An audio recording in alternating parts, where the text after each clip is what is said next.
नमस्कार दर्शक बंधु जीके ओडिशा चैनल को स्वागत। आजिर प्रश्न, ओडिशार प्रथम ज्योतिर्विज्ञानी नाम कौन? पुणी थरे, ओडिशार प्रथम ज्योतिर्विज्ञानी नाम कौन? सांग माने यार सठिक उत्तरटी हेउची पठाणी सामंत। ओडिशार प्रथम ज्योतिर्विज्ञानी नाम पठाणी सामंत। परवर्ती प्रश्न, पठाणी सामंतक पूरा नाम कौन थिला?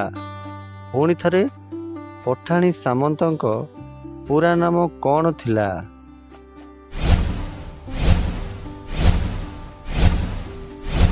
सांग माने यार सठिक उत्तरटी हेउची सामंत चंद्रशेखर सिंह महापात्र।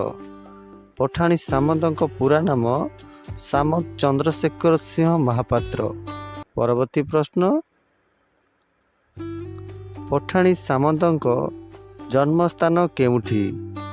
पुणी थरे, पठाणी सामंतक जन्मस्थान केउठी? सांग माने यार सठिक उत्तरटी हेउची नयागढ़ जिलार खंडपड़ा ग्राम रे। पठाणी सामंतक जन्मस्थान नयागढ़ जिलार खंडपड़ा ग्राम रे। परवर्ती प्रश्न, पठाणी सामंत केउ मसीहारे जन्मग्रहण करथिले? पुणी थरे, पठाणी सामंत केउ मसीहारे जन्मग्रहण करथिले?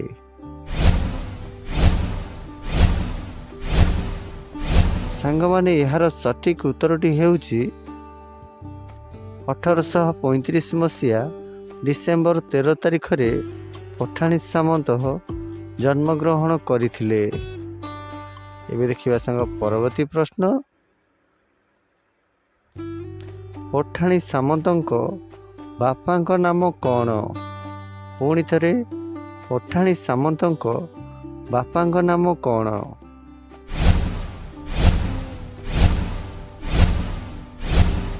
सांग माने यार सठिक उत्तरटी हेउची सामंत श्यामबंधु सिंह। पठाणी सामंतक बापांक नाम सामंत श्यामबंधु सिंह। परवर्ती प्रश्न,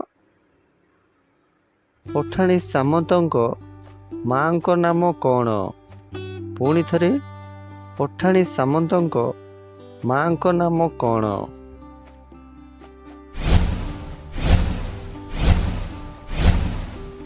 सांग माने यार सठिक उत्तरटी हेउची विष्णुमाली देवी। पठाणी सामंतक मांक नाम विष्णुमाली देवी। परवर्ती प्रश्न,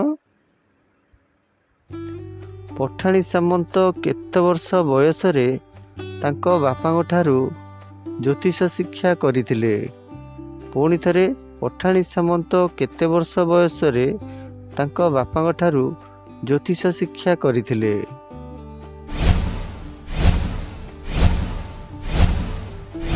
सांग माने यार सठिक उत्तरटी हेउची 10 वर्ष। 10 वर्ष बयस रे पठाणी सामंत तांको बापांक ठारू ज्योतिष शिक्षा करथिले। परवर्ती प्रश्न, पठाणी सामंत केउ उपाधि पाइथिले? पुणी थरे, पठाणी सामंत केउ उपाधि पाइथिले?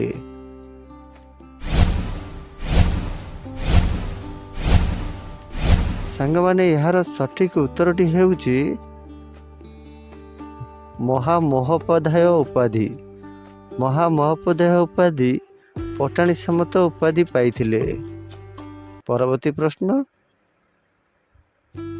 पठाणी सामंत केउ पुस्तक रचना करथिले? पुणी थरे, पठाणी सामंत केउ पुस्तक रचना करथिले?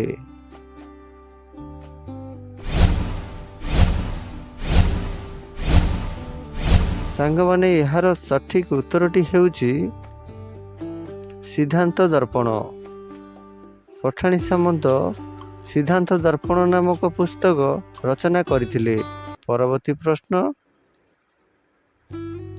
पठाणी सामंत केउ मसीहारे शेष निश्वास त्याग करथिले? पुणी थरे ପଠାଣି ସାମନ୍ତ କେଉଁ ମସିହାରେ ଶେଷ ନିଶ୍ୱାସ ତ୍ୟାଗ କରିଥିଲେ?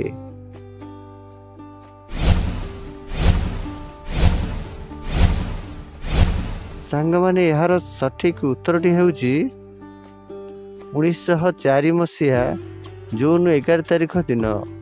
ପଠାଣି ସାମନ୍ତ 1904 ମସିହା ଜୁନ୍ 11 ତାରିଖ ଦିନ ଶେଷ ନିଶ୍ୱାସ କରିଥିଲେ। ଧନ୍ୟବାଦ। ଭିଡ଼ିଓଟି ଭଲ ଲାଗିଲେ କମେଣ୍ଟ କରି ନିଶ୍ଚୟ ଜଣାଇବେ। ହଁ, ଚ୍ୟାନେଲକୁ ସବସ୍କ୍ରାଇବ୍ କରିବାକୁ ଜମାରୁ ବି ଭୁଲିବେନି। ରହିଲି, ଜୟ ଜଗନ୍ନାଥ। ଦେଖା ହେବ ନେକ୍ସଟ ଭିଡ଼ିଓରେ।